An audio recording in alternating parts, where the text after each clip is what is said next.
तर नमस्कार मित्रांनो, तुम्हाला सुद्धा ट्रेकला जायचं आहे पण सोपा ट्रेक हवाय तर ही रील तुमच्यासाठी. मी दाखवणार आहे पुण्यातील 3 असे किल्ले ज्यांचा ट्रेक अगदी सोपा आहे. चला तर मग पाहूयात.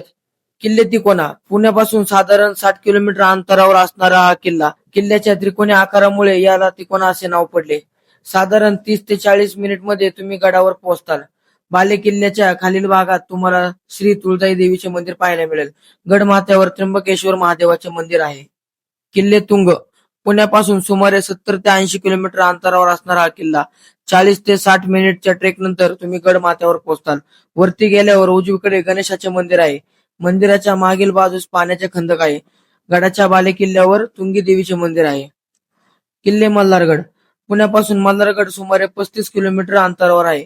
महाराष्ट्राच्या सर्व किल्ल्यांमध्ये सर्वात शेवटी बांधला गेलेला म्हणून मल्हारगड प्रसिद्ध आहे. तुम्ही गडाच्या पायथ्यापर्यंत गाडीने जाऊ शकता आणि तिथून 15 मिनिटात गडावर पोहोचताल. गडावर येथे तुम्ही सनसेट बघायला येऊ शकता. गडावर पाहायला तुम्हाला पाण्याचे टाके, खंडोबाचे मंदिर तसेच महादेवाचे मंदिर बघायला मिळतील. माझं म्हणणं आहे की तुम्ही या किल्ल्यावर सनसेट पाहायला खूप सुंदर सनसेट पाहायला मिळेल तुम्हाला. आणि आलेच तर एक गोष्ट लक्षात ठेवा, गड किल्ले स्वच्छ ठेवणं ही आपली जबाबदारी आहे. चला तर मग भेटूयात पुढच्या व्हिडिओत. जय शिवराय.